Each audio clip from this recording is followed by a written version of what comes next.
Listener discretion advised. Adult language and mature content.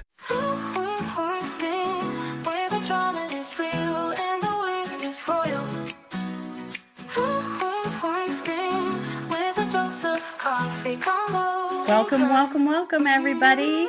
This is Two Queens, One Screen podcast. I'm Keeley. I'm Jen. Thanks for coming back. Today is our third episode, big number 3. Thanks for listening. Thanks for watching. We are so glad you're here. Very excited today. And today's a fun one, I think, because we are focusing all of our energy after we get some good chit chat in one show that Keeley turned me on to. Yeah, we're going to do something a little bit different today. We're just going to talk about one show today. It'll be good and interesting. I think you guys will like it. It'll be good. It'll be fun. Hopefully. So we were talking about things that happened over the weekend, and one of the things that I did, one of our loyal listeners is my dad, and he is going to have to be sworn to secrecy because I got a secret tattoo this weekend with my sister, and I'm very excited about it. It's my cat's ears over my elbow. You're looking at it, it's upside down. But it's her ears in fine line, and it didn't even hurt. It was so easy. Very cute. Thank you. And my sister, she got her dog's ears over her elbow. And the reason that we decided to do that is because we're stepsisters. And one of the things that has really bonded us is that we both have pets with brain damage. So we got that tattoo. Which I didn't know was a thing. Not that that can't happen in animals, but I didn't know that you could bond with another human over animals with brain damage. Not that it's funny. It's not funny, but it's kind of funny. It's a little funny. It's a little funny because these pets are so well loved and so well taken care of. For her dog is like her child, and I have children. So for me, my cat is my forever baby because my children are growing and they are less and less interested in me or my attention. And my cat is just a dumb lollipop, little sweetie, so dumb, but very cuddly and very affectionate, cannot clean herself. So I have to do that for her. My sister's dog, actually pretty smart, but also doesn't understand social cues because I think he had a head trauma, and that's like, but that's fun. So that's my fun thing I'm very excited about. And then my favorite thing is then I was telling you about my fun tattoo, and then I found out that you have a tattoo, which I was not aware of before. Yes, you did ask me if I have a tattoo, and I did say, yes, I do. And you were very interested. You thought, okay. And I told you it's on my back, and you said, where on my back? And I paused awkwardly. I knew where it was the second that you paused. Yes, everybody, I do have a tramp stamp. Yes, I do have that. It is not tribal. It is not, what was the other one you asked me? I assumed, I was like, is it a butterfly? No, it's not a butterfly. It is a cartoon. Not Tweety Bird or the Tasmanian Devils with my other two guesses. Nope, it's not Snoopy. It's not Tweety Bird. It's not the Tasmanian Devil. It is Blueberry Muffin from Strawberry Shortcake cartoon, 1980s Strawberry Shortcake.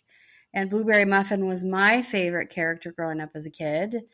And I just loved her so much that I just tramp stamped her right back there so my husband could look at her all he wanted. Oh my God.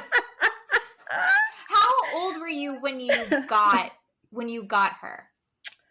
My gosh, it was a long time ago. We were just recently married, so a good 15 years ago. Okay. Yeah. Wow. Yes, and so I was telling you. Like, your brain was done growing when you got that tattoo. Oh, yes. I mean. So that's like an adult choice that you made. Oh, yes. He and I had decided we wanted to get tattoos quite a ways after we started dating. And I knew exactly what I wanted.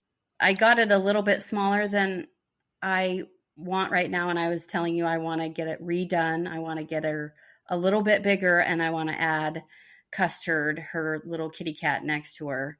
I do want to get some more Strawberry Shortcake cartoon tattoos next to her on my back down there for him to enjoy. So one on each cheek. Yeah.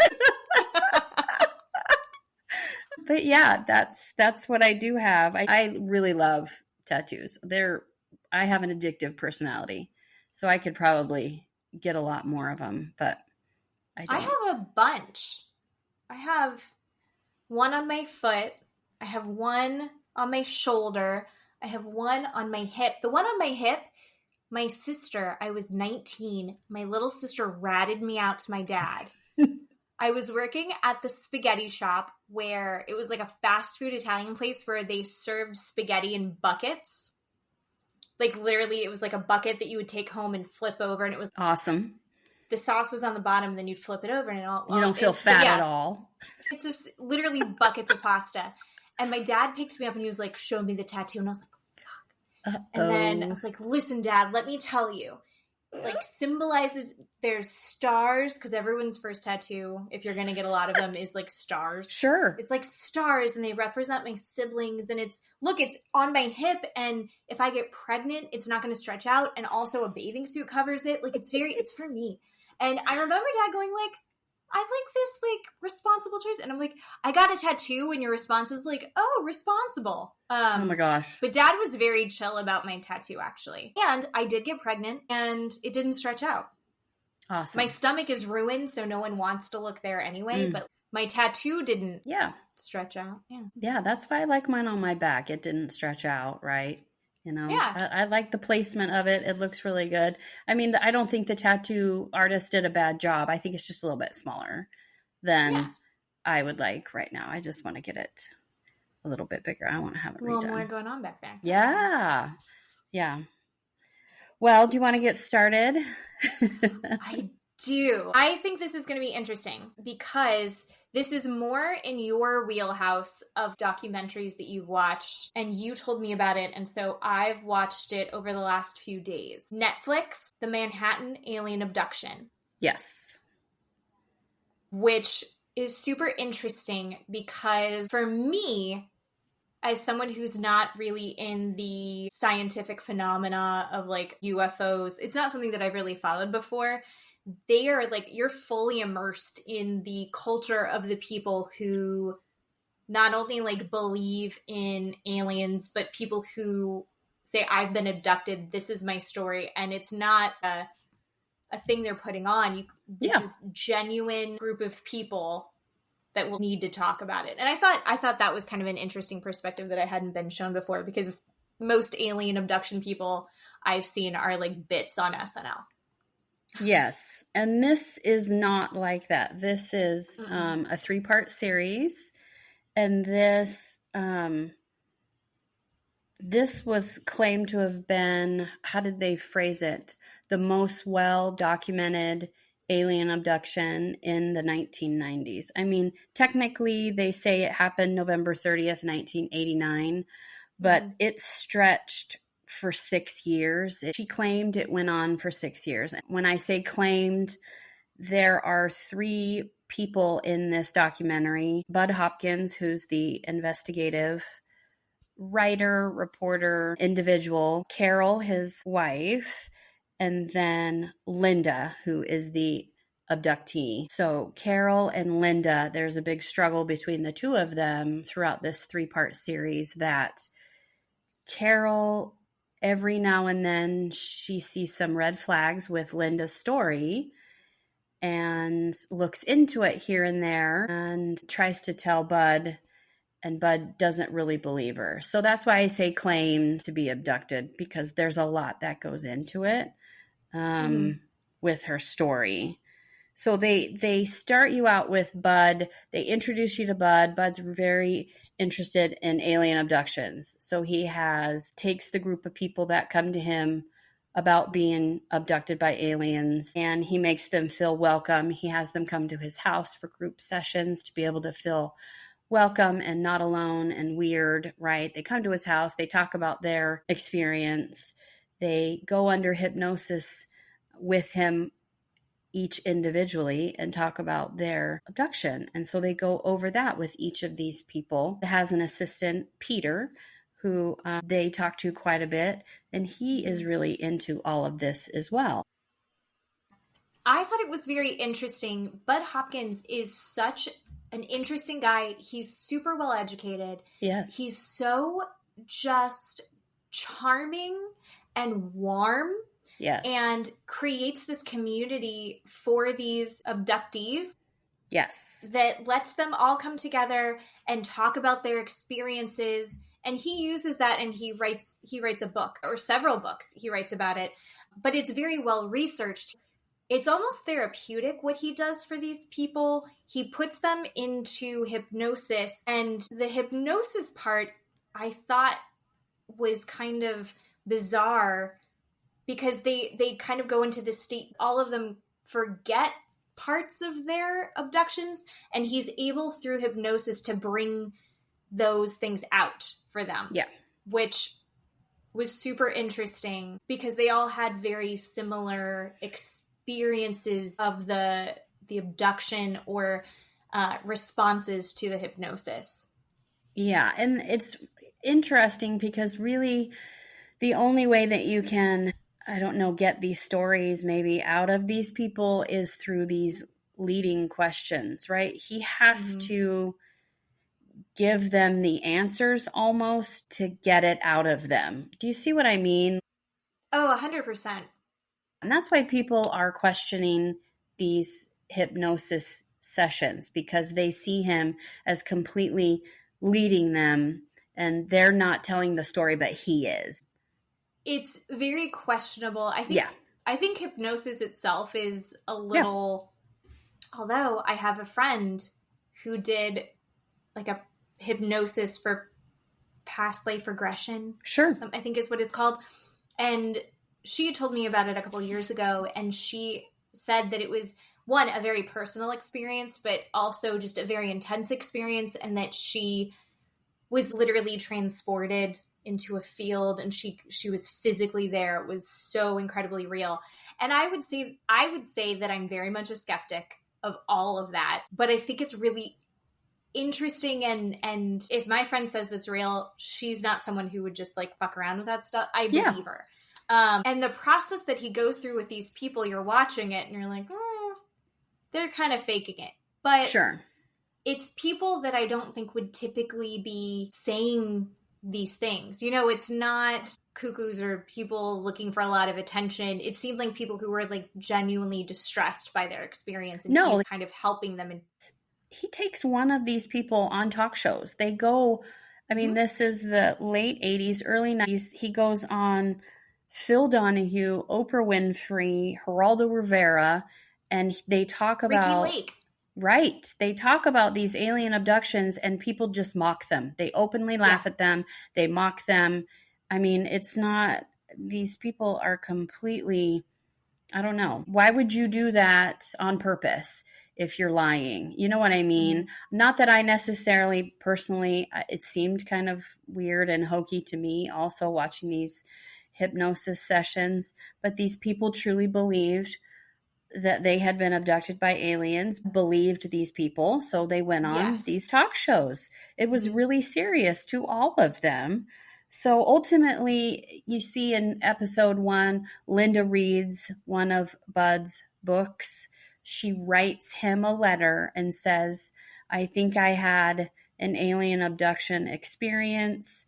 My husband and I went to the Catskills. I fell asleep one night. I felt like I had a dream that I was levitating in the dream, and I woke up outside on the grass. I had a nosebleed, and then I tasted metallic blood when I woke up. And so they were very interested. Bud and Peter were very interested in her letter. They called her. They wanted to meet her. They made that happen. And this whole time, we kind of forgot about Carol. So Carol is filming everything. That's how we know what's going on.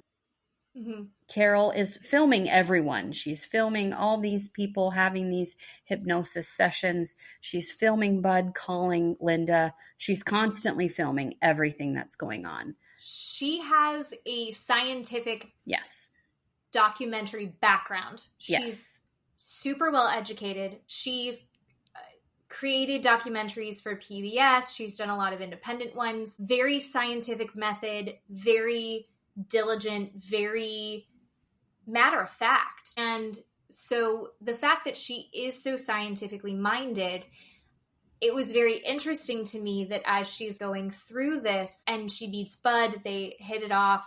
They're it seems like just a genuinely loving couple, and they just supportive of each other, which I found them both very endearing. She's kind of there to help him, support him in his work, and then also to help document.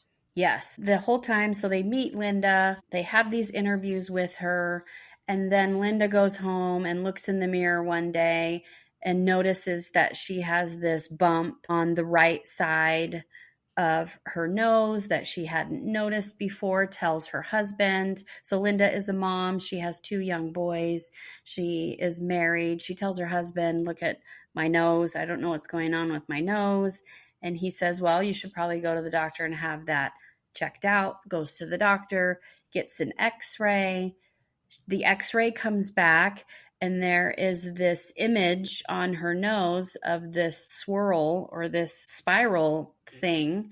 And it's very small, but on her nose. And I'm going to tell you right now, it looks exactly like my nose ring does when I get a dental x-ray. I'm telling you, she doesn't have a nose ring, everybody. No, but she doesn't. When I get x-rays, when I go to the dentist, I don't take out my nose ring, and I have a stud, but it's a swirl on the inside so it doesn't fall out, and it looks exactly like that.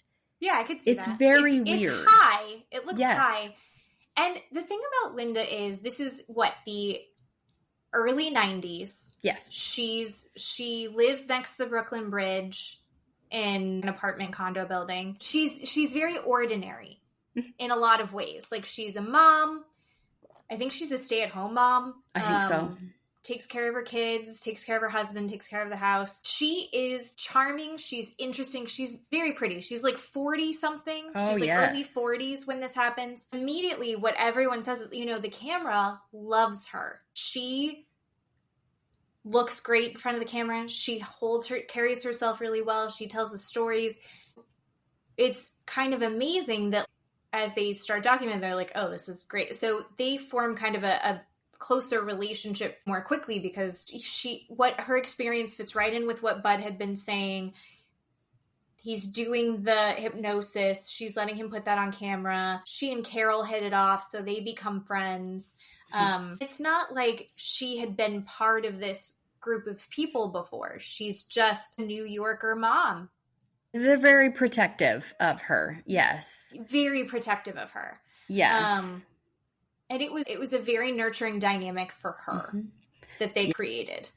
Yes. And to go back to your other point about she's just kind of an ordinary person, she has this other, ultimately she has a second abduction that happens after the x-ray. So the x-ray comes out. Bud is very excited. He goes and does this talk and shows the x-ray to these people, this conference, and everybody's excited to see this x-ray. And he says it's this proof, right, that aliens are putting things inside of humans and tagging us. And so then the next thing we know is Linda calls him and says, oh my gosh, I was abducted again last night. And he says, oh my gosh, Linda, come over right now. Her response is, I need to put on some makeup. I'll be right there. And she comes over and she's got full glam on, red lipstick and everything. And you gotta love her, I guess. It just is hilarious to me. Yes. So she has this second abduction story that is the main story that this whole documentary is about, on November 30th, 1989, she says that she feels herself levitating inside of her room and she can't move. And she goes through her wall. She's floating through her wall in her bedroom outside. And then she's lifted up into the alien spacecraft. And she's wearing her nightgown, which happens to be white. And ultimately, at the end of episode 1, they tell you that 23 witnesses have seen this woman floating, levitating outside above this apartment building up in the sky at whatever o'clock it was, in the middle of the night. So, Bud and Carol go crazy. And that's the end of, part 1. And part of it that made it so visible when that happened is that there was a blackout in New York City. We are from Idaho. So in the 80s, when there's blackouts in New York City, we weren't really, sure.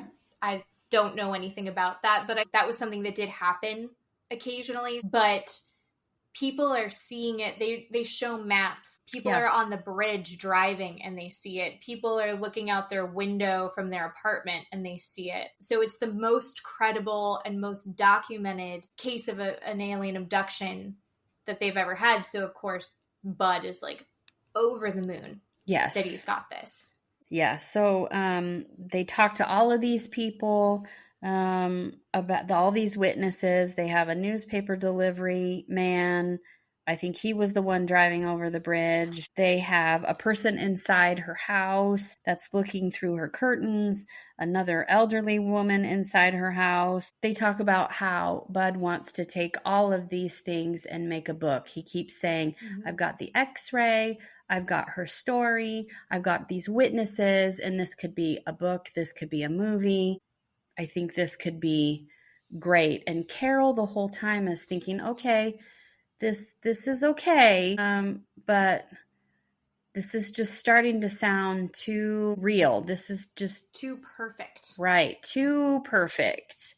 So Carol starts to go over these hypnosis sessions. She starts to replay them, actually play the footage of each of these individuals in these group sessions. And everybody in general has the same kind of affect in these hypnosis sessions.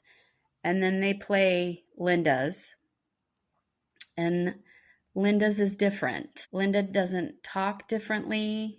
The other people generally, they talk in a different tone. They talk in a different voice. Kind of like they're talking in their sleep, or right. maybe like they're drunk. Like it's more right. effort for right. them to get the words out. Right. They're struggling to find the story. They have parts of the story where she knows every single thing that's happened. So Carol's like, oh, this is kind of weird, red flag.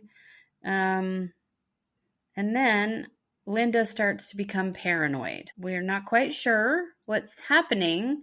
Linda says, now I'm paranoid that people are following me because of my story. We find out in February of 1991, right? We're talking 3 years later. She has these two men that show up at her door named Richard and Dan that are talking to her about her experience. And she feels really uncomfortable. And they're just asking about her abduction, about floating out the window and people seeing her. And she's not quite sure what to do. She doesn't know why they're talking to her. They kind of act like they're cops or like they're government guys. And she's totally freaked out. So when that happens, what do? You call your best friends, Bud and Carol, and you go, I think the government is wanting to do some things. Of course, she goes over there and tells them all about it. And they continue to follow her. Yes. And they continue to harass her. And of course, whenever that happens, she tells Bud and Carol. And then in another weird twist of things, they're getting, maybe violent with her. They start writing letters to Bud. Yeah. Explaining that they also saw when they were bodyguards for a diplomat. Yes, it was the Secretary General of the United Nations, Perez de Cuellar, apparently. Which, who would have thunk? Who would have thunk? That guy gets brought into this, but Yeah.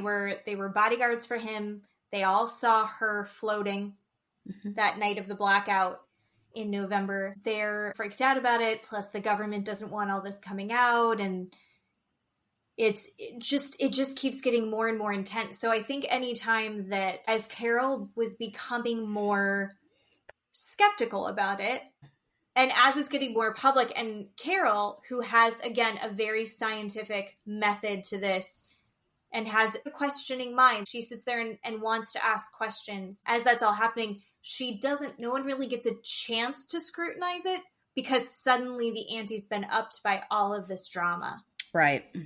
And not only that, you find out that Linda's son has experienced this. Yes. Being abducted as well. You find out that Linda's grandmother had spirits in the house and that they had experienced that together. And when Linda was young and her grandmother was like, yes, this is the thing. And it actually sounds like, you know what? Maybe these aliens have been abducting people for generations in this family. Yep. That's what Bud comes to this weird conclusion, right? Mm-hmm. Yeah. So it's just getting worse and worse. It's getting worse and worse. And I don't understand how Bud made this leap, but his theory is they're conducting genetic experiments, which is why it's been happening for generations, which is why all the way from Linda's grandmother up to her son, that doing these experiments because what they want to do is slowly replace us by creating human-alien hybrid. And my God, Linda realizes in one of these hypnosis sessions, yes, they were checking out her eggs. Yes.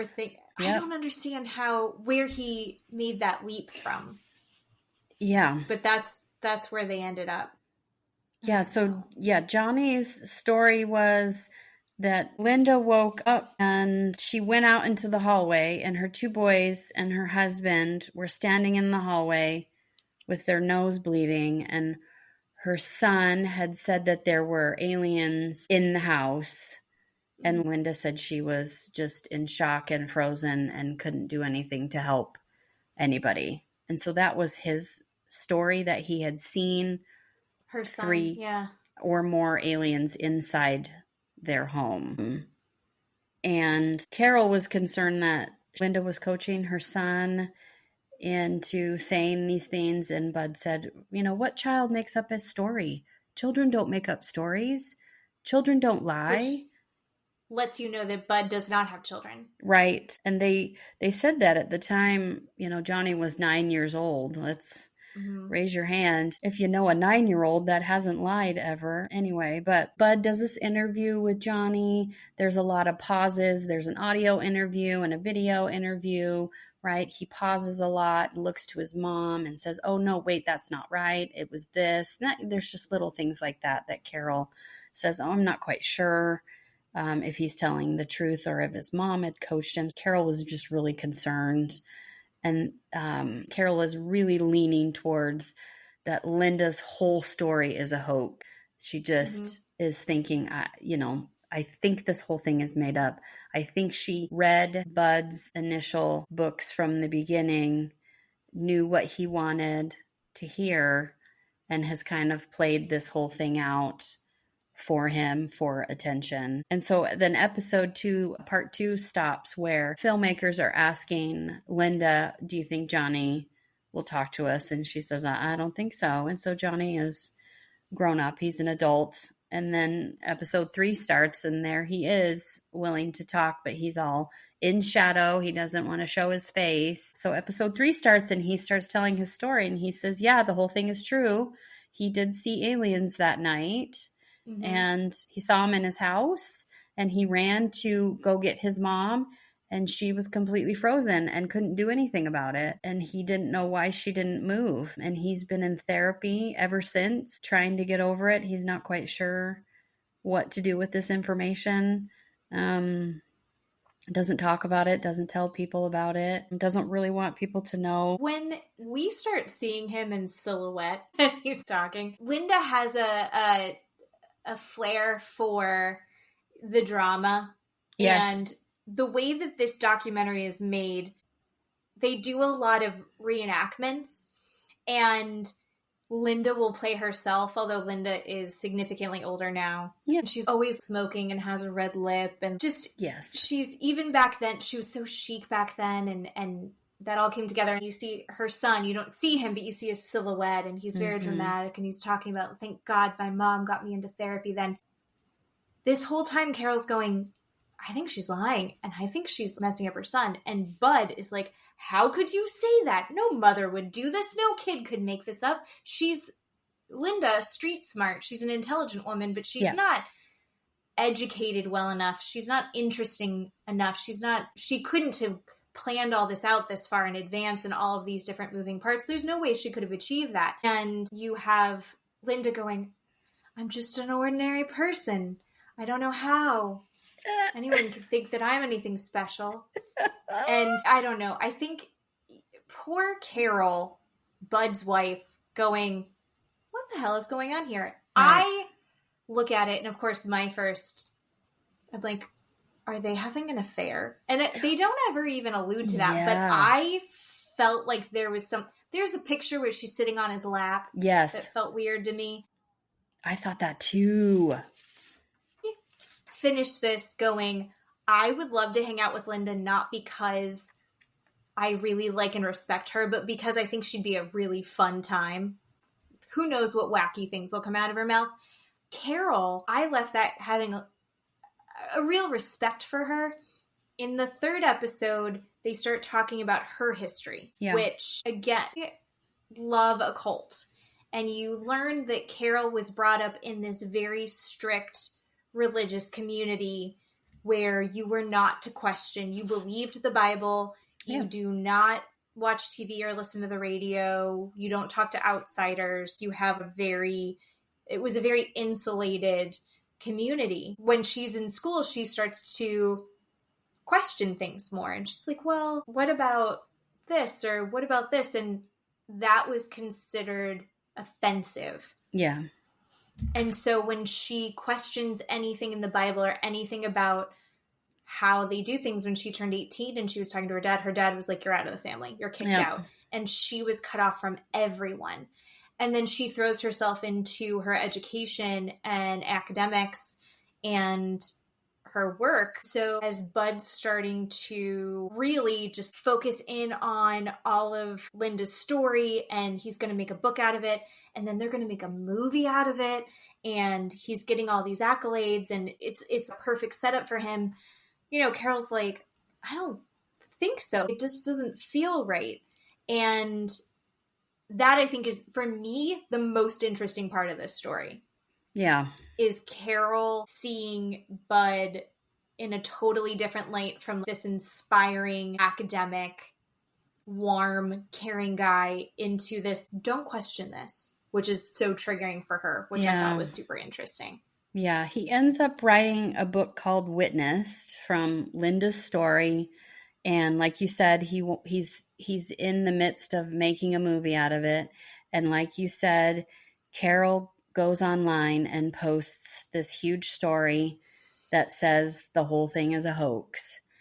And obviously shit hits the fan and it all goes to hell in a handbasket with everybody.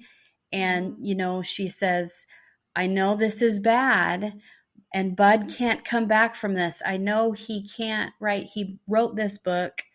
He has all of these videos and interviews and he's done all of these things. He can't turn around and be like, oh, just kidding, right? She's a liar or I'm a liar. And then Carol finds out that he has purposefully eliminated certain things from either the book or her story or, right, all of these anything that can be scrutinized. Yes. He's taking out, and that is so contrary to her ethics and morals of how she thinks that these things need to be put together. She literally blows up her marriage, blows up her husband's career because of how intensely she feels about that. Yeah. Ugh. Yeah. And like Bud and Peter, like, what the fuck? Yep, 100%. Yeah, Peter was really mad, the assistant. I mean, he's on the show the whole time. Of course, he's on Bud and I think Linda's side. I don't think he might have said a couple of negative things about Carol, but not as many as Linda. Bud has passed away, they said maybe 10 or 12 years ago at this point. But yeah, everybody was upset at her for posting this essay online about it being a hoax, and she puts all this proof that she had about the letters and the signature, right? And Richard and Dan not being real, and she was wired at one point, right? Oh my gosh. Right. So Bud wires her because she thinks she's being followed. And then there's this supposed kidnapping. Richard and Dan kidnap her supposedly and then just let her go. Right. So there's all of this that goes on. I mean, it's just so hard to believe because it's so perfect, like you said. And Carol is just thinking, why is this so perfect? Something is so wrong. It just can't be this perfect. It's really interesting as you see her try and point out the flaws in this to Bud, and he gets so irritated with her because I think Bud genuinely believes what he's doing. Oh, I sure. think there's been studies that if you were confronted with information that contradicts your beliefs and worldview, you will dismiss it. Like your brain goes, no, that's not a thing. Yep. And I think that he was just in so deep at that point. And Pete acknowledges that this may not have been what Bud and he thought it was. Yeah. That they were in too deep. But even Carol and Pete are still like, UFOs, totally a thing. Sure. Yeah. People getting abducted, absolutely, totally a thing. Mm-hmm. Just because she lied doesn't mean that it's not a thing. Right. They're still trying to protect Bud's legacy pre-Linda. Oh, yeah. And Linda is like, Carol is a piece of shit, and she better watch out. Yeah. And like, and then you also see the nail in Linda's coffin. There's a million of them, but like for me, when they start showing at the end, showing her life before she got married. Oh, the singing. Oh. The singing. So everybody, she had a record. She had a song. They played the record. She did a lip sync to the song, and she had pictures of herself with, let's see, John Wayne, right?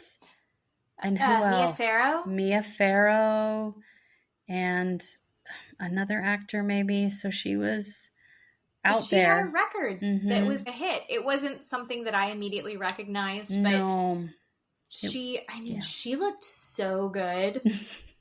So cool. She could have taken off.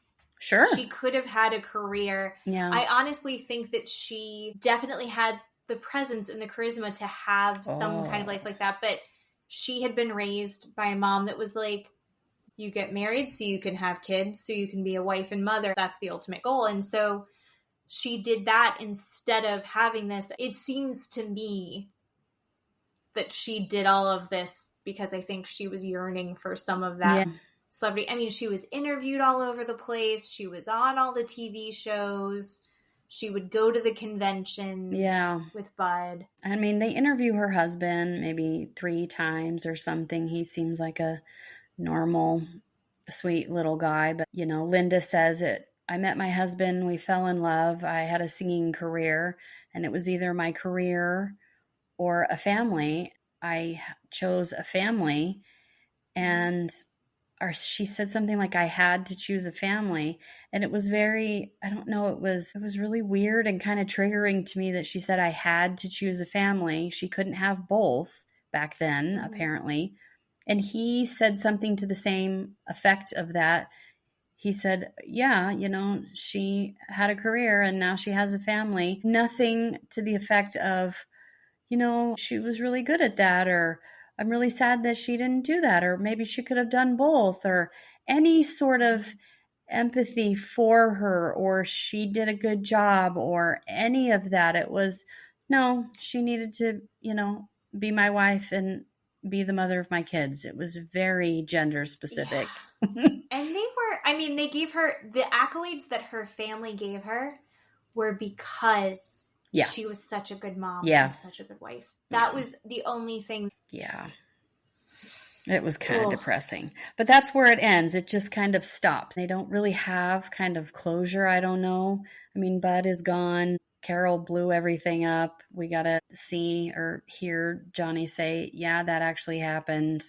Obviously, Linda and Carol don't speak. We don't really know. You don't really know if it was a hoax or not. I guess the viewer watching has to decide who you believe, which I think is interesting. You have to decide. This viewer thinks it was a hoax. Yeah. I think it was a hoax also. But I think that she duped even Bud. Yes.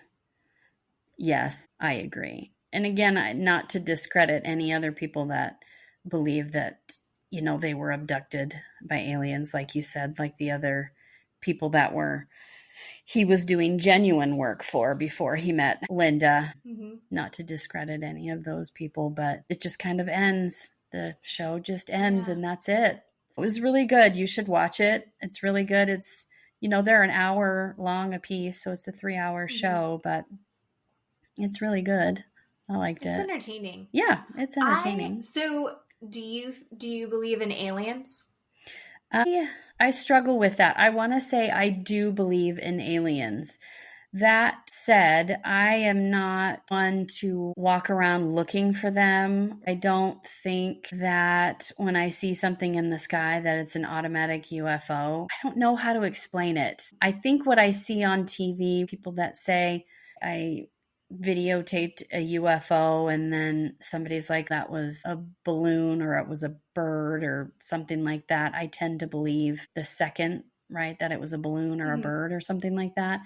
But like these congressional hearings that they've been having like last week and yesterday, I've cherry picked and watched a couple of them, got the idea of what they've been saying with them. And I have a really hard time, obviously, with our government, trying to tell us that they're telling us the truth, right? That aliens live in the ocean, that they have aliens in their possession, that they have alien technology in their possession.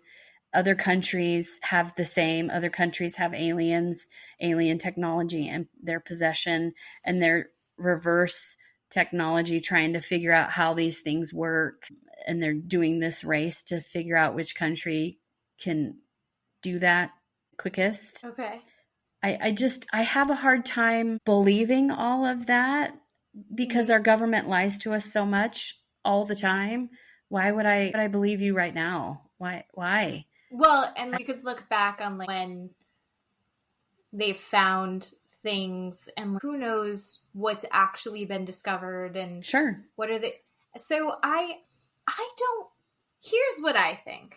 I think it would be just completely egotistic to think that we are the only intelligent life in the universe. Absolutely. So I'm 100% for aliens exist. Do I think they're coming to Earth? 50-50. Maybe they've been here. Are they doing breeding experiments on us? Probably not. I don't think they're very interested in us. I think they've probably gone, oh, never mind. And I mean, I would look at us and go, no fucking way. Those people are dumber than a box of hair. Why would I even want to breed with them? Why would I want to be anywhere near them? I do absolutely not want to have my offspring anywhere looking like them, talking like them, walking like them. Absolutely not. No. I would look at us and go, no, turn around and walk away. No. And how much have they already received through us sending out radio signals? Right. And responded back? Probably not. Did they get our Wi-Fi? Right. And then see that TikTok girl on there, which I think we should circle back to because I found her on Instagram. And I've started following her and it's insane. I had to turn it off because I'm going to lose hours of my life. Thank you. I told you. that FS worker. I told you, everybody. But yes, we have signaled to other out into the galaxy. These aliens have probably heard our signal. And they're like, these people are stupid. We're not responding back to them.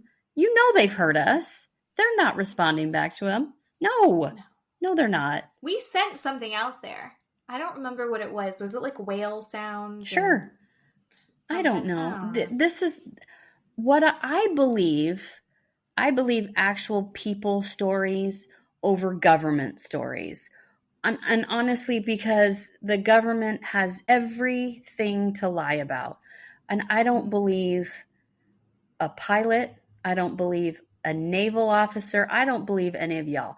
But I believe Betty and Bill from 1951 when they're driving down the road and they say that they were abducted from their car in wherever United States, or like the movie Fire in the Sky. Have you ever seen that from 1970s? Travis Walton. It's been a really long time. So yeah, it has the cover and he's got his arms up. That's a really good movie. That's a true story. That's the stuff that I tend to lean towards believing instead of our government, because our government is ridiculous. We have things in our government called the Intergalactic Federation headquarters. Are you fucking serious? We have the Immaculate Constellation program. What the fuck is wrong with you? We have the AARO, the All Domain Anomaly Resolution Office. People, we're spending money on this stupid fucking shit. And in these congressional hearings, they said that aliens are demonic. What the fuck are you? No, I'm going to believe Bill and Betty from 1951 over you stupid fucks than this. No. I missed the part where they said in a congressional hearing that aliens are demonic. Right. But I'm going to look that up. That's fun. They said they're demonic because they're interdimensional. Like, I think before you and I started recording, they are time travelers. They're interdimensional. And so that means that they're demons, that they're demonic. No, I don't believe our U.S. government at all, because all they do is lie to us. I'm going to believe somebody else on the street. The most that I know about taking UFOs seriously is that Tom DeLonge from Blink-182 is credited and very highly thought of in that community. And I think he said that he thinks it's time travelers, like human time travelers, possibly. I don't know. I haven't read enough about it. I should probably have read more about it. I just can't get on board.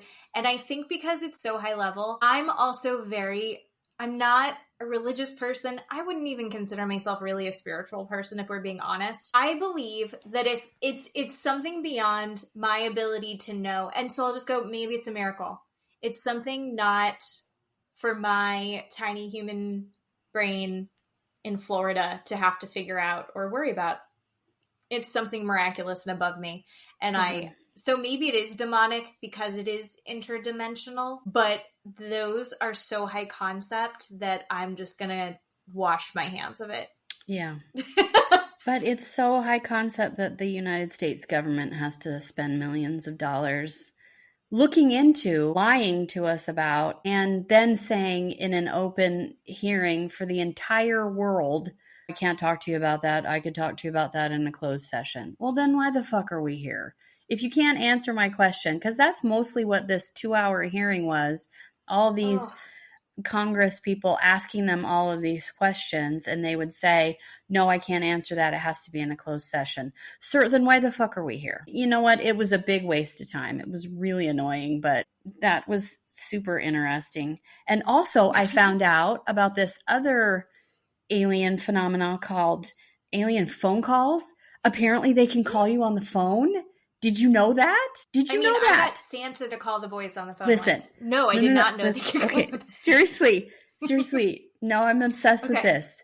I just have to tell you really quickly before we end, really quickly. So I told you the first time. So I'm obsessed with everything paranormal. And there is this audio podcast that I listen to on YouTube. It's called The Tape Library. And he has a lovely British accent. And he is so smooth. Accents. And so warm, and he's so slow when he speaks. And I listen to it when I'm at work, and I love it. And he did this one episode called the Sudbrink Calls. And it is about this family that lives in upstate New York.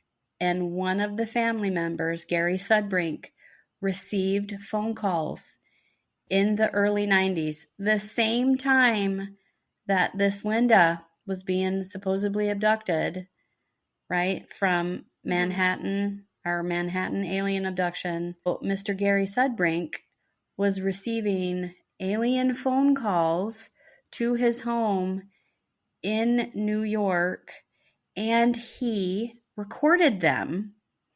And it is fascinating and fantastic to listen to. You have to look it up. So if you don't, if you just Google the Sudbrink calls, Sudbrink, or you can type in the Tape Library and listen to him and his beautiful British accent and listen to that.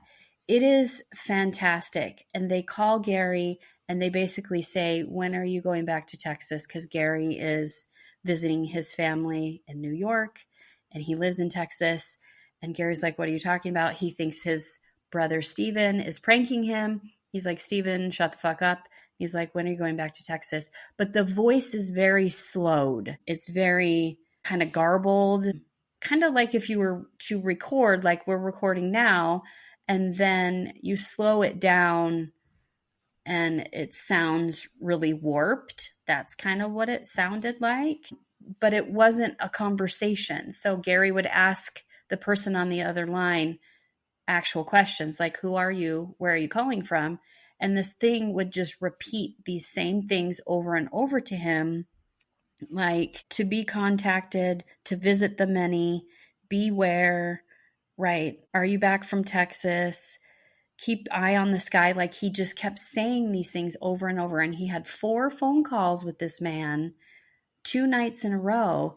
And it was so interesting. Gary never went on any shows. He never did any interviews. He never spoke about it until, so this was in 1993 when this happened. And in 2006, he finally went to this kind of weird conference about Men in Black and this woman.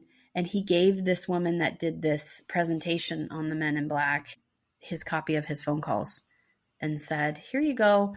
You might find these interesting, and then just left. He never let her talk to him again. And so it wasn't like he was this weird fame junkie. And ever since then, people have tried to verify all this stuff. It's so cool and so interesting. But there are other people that have had phone calls. A man named Preston Dennett from 1950 claimed he had phone calls from aliens.